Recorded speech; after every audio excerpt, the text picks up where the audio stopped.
Okay, to go on, this knife, it's one of the first handles I made myself completely. These are some small shells. These shells are bought as decorative objects in a woman's store, and I glued them together with a bunch of aluminum shavings. Hope you can see that. These fine silver particles everywhere are aluminum shavings, and titanium rivets I put inside here. Got a nice file work on the back. Just tried out some different forms of file work. I think it turned out pretty nice. The knife itself is extreme sharp, has a nice bevel, and is pretty useful and has pretty nice form, I guess. With the time, my old all-day knife got worn out, and I thought it would be time for a new one. So I decided to come up with this one. This is also a striped Damascus steel, stainless, but I put the front here in ferric chloride to etch it again to see what comes out, and I think it turns out pretty nice. Just got a gray color all over the whole steel, but the Damascus surface is still visible. The handle here is a carbon fiber and fiberglass material inside the green black.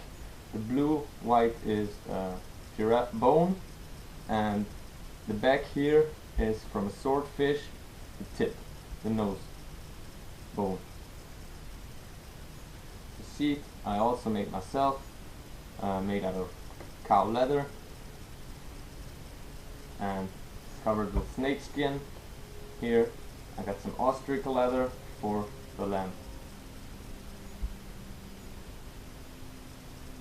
Here a funny project which I make out of scrap, just a scrap piece of N690 I had. It was almost about that length and 1.5mm wide, and I just tried to make a scalpel form a little bit of and drill 2 holes in it for riveting, and found this old staghorn which was pretty worn on the one side and pretty ugly. The tip was broken off, so I thought, what could I do to make it good?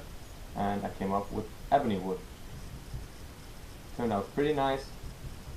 I made an artificial horn, I call it, which feels pretty good in the hand and is nice for cutting fine things and scalpeling whatever you need to. Not very long ago I tried out and started forging. I thought it could be a good idea to forge my own knives, because forging is always good, can remove lots of material in quick time, and I think the looks of a forged knife is very awesome. I love it. I love the scales, the black scales, the hammer marks, and the rough surfaces and finishes of a forged knife. This is a sax knife. This is one of the first forged knives I made. Just tried out, made it out of an old file. It's a very good material for knife making, and I hardened it myself. I don't know how hard exactly it is, but it's pretty hard and pretty tough, and the tip holds up very well. Also, it's extremely thin, but holds up pretty good. The handle is made out of black stabilized corn fibers, which I had laying around, and I thought could be a good idea. It looks pretty nice. The holes are just for fun inside there. One of my first forging projects. With a little bit of test forging and throwing away a lot of iron and steel, I thought it'd be time to buy some Damascus steel and try to forge my own knives out of Damascus steel. Now, it's pretty easy. I say when you buy the Damascus steel already, it's just the same as forging out of a normal steel bar, with a white paper steel core, which is extremely hard. You can get it to a 64 Rockwell of hardness, and I made this knife out of it. I tried to mill in a C plus P. That's for me, my girlfriend. That's our kitchen knife. It's an extreme big knife, and it's razor sharp. Works pretty well for kitchen work. Has a very thin edge. It's tapered the whole length. The handle I made out of a stabilized giraffe bone, which I stabilized myself. I have a vacuum chamber, which I will show you in another video. And the knife itself I ground down so almost all of the forging marks are gone.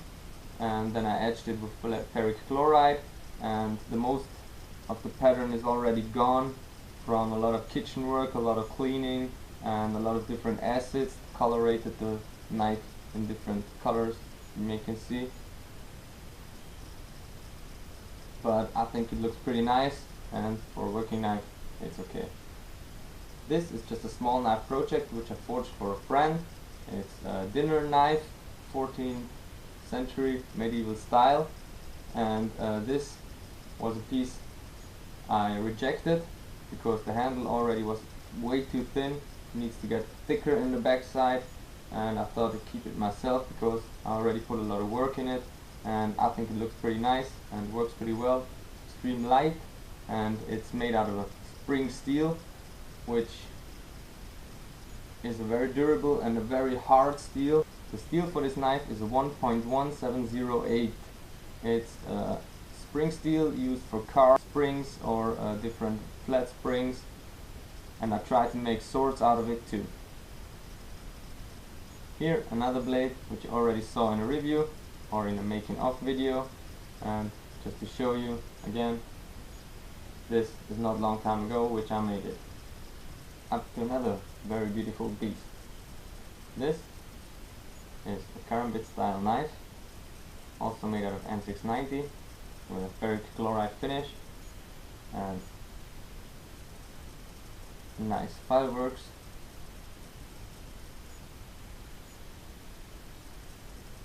The wooden handle I found on a lake. It's very old wood. I guess the tree was about 75 to 80 years old. That's the number of rings I counted. And the tree was about 5 centimeters, 6 centimeters in diameter, and about 2.5 meters tall. So not very big, but very old, which makes the wood extremely dense and extreme hard, and very nice to work with. The first attempt of a razor blade I made, as you can see, I say attempt because it failed and the blade is not very straight, but it worked out to shave my face, and I cut myself several times. So razor blades are not for me, and I will not go on make them. This knife I made for a competition, which topic was to make a knife over 100 years old. So I decided to make a French gardening knife, which was used in 14th to 17th century and is also today a pretty common knife and pretty nice to use. Funny thing about this knife is this little piece here, which looks like it would be a part of the blade, so it makes the knife extreme big when open, but when you close it up, it's just a normal folding knife, but open up, it's extreme big. So very useful for gardening, for cutting different kinds of vegetables and killing snails. Yeah, I liked the knife that much that I decided to make another one out of Damascus steel. It's a little bit bigger, as you can see, but also very nice. And also with the feature of the blade lengthening with the short handle, but long enough for a big hand. As you can see, my hand is not extreme big, but pretty big, and here you can put extreme big hands on it.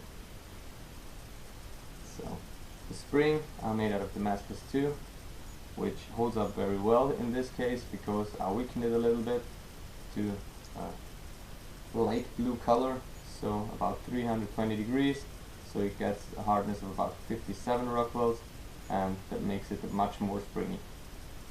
The blade itself is 60 HRC, and here the Damascus pieces are also hardened, and the inlay is green stabilized giraffe bone.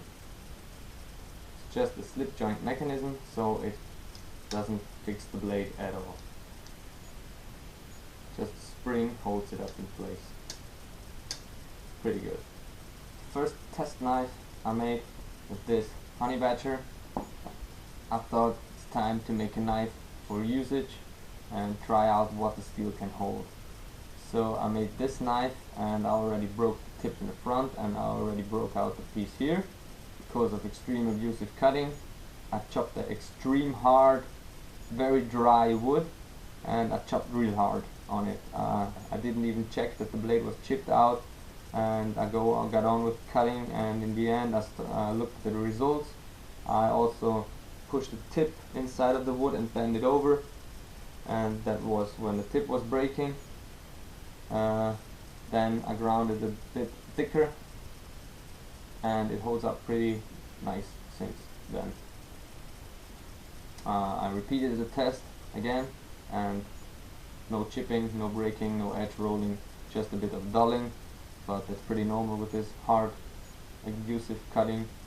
And the steel is very durable, holds the edge pretty nice, and I think for a testing knife it came out pretty well. I called it the honey badger because it bites through everything, and it doesn't care. Okay. Another big project I made was the Beast. Beast is a very nice knife. I called it that way because it's pretty heavy, pretty blade heavy, and made after a cookery knife. The handle is stabilized wood with titanium rivets. Finish it up so you won't see anything. Yeah, the blade is an N690. The finish on the blade is from the heat treating. From the vacuum heat treating you get just an extreme thin layer of oxidation, and that looks like that red color. Also a lot of fireworks on this knife. Here around the handle, and also on the downside. Yeah. On this knife I had a pretty flashy idea. I saw a knife on the internet which has a scorpion tail as a handle, and I thought, give it a chance, try to make it your own. And this is the result. I think the blade looks pretty nice, and the handle turns out pretty well. The black things, the black parts are buffalo horn, the white parts are mammoth ivory, and this is titanium.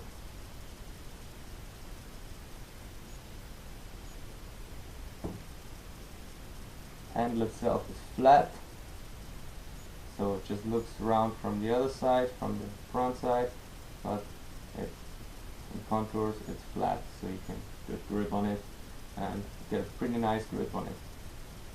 Blade N690 steel, and the spike here you can use as a glass breaker or for different kinds of things you want to use it. It's hardened too, so the whole blade, whole tang is hardened completely.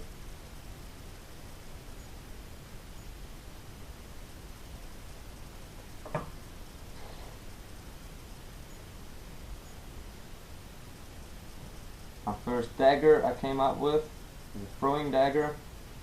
I saw a pretty similar piece on the internet, and I thought, okay, that's kind of knife I'll try first to make it. And it's got a tank tip, as I call it, or a bodkin tip you can call it too. It's a very, very stable grind with flat surfaces all over, so it's got a very extreme strong tip. The blade itself, as you can see here, I've tempered a little bit more in the middle, so it's got a more springy effect because the blade here is the thinnest part of the blade, and when you throw the knife, it gets stuck somewhere, it's gonna spring around a little bit, and for not breaking, I thought it's good to temper it a little bit down. The knife itself is sharp from here to here, so you can already cut with it pretty nice. It's a Böhler N690 steel. The handle is made out of aluminum, 2mm aluminum, and then 6mm titanium or 5mm titanium on top of it. All riveted together, so it holds up pretty nice. It won't get loose at any time.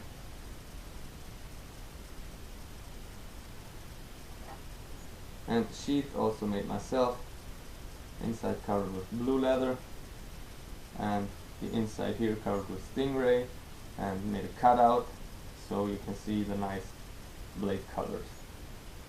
Yeah, and for optical reasons I thought it could be nice to polish away the color on the underside and let it stay on the upper side.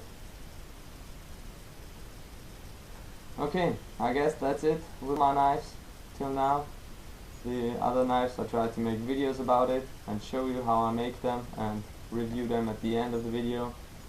Hope you liked this video. Please give me a thumbs up, subscribe to my channel if you want to see more videos like this, and thanks for watching.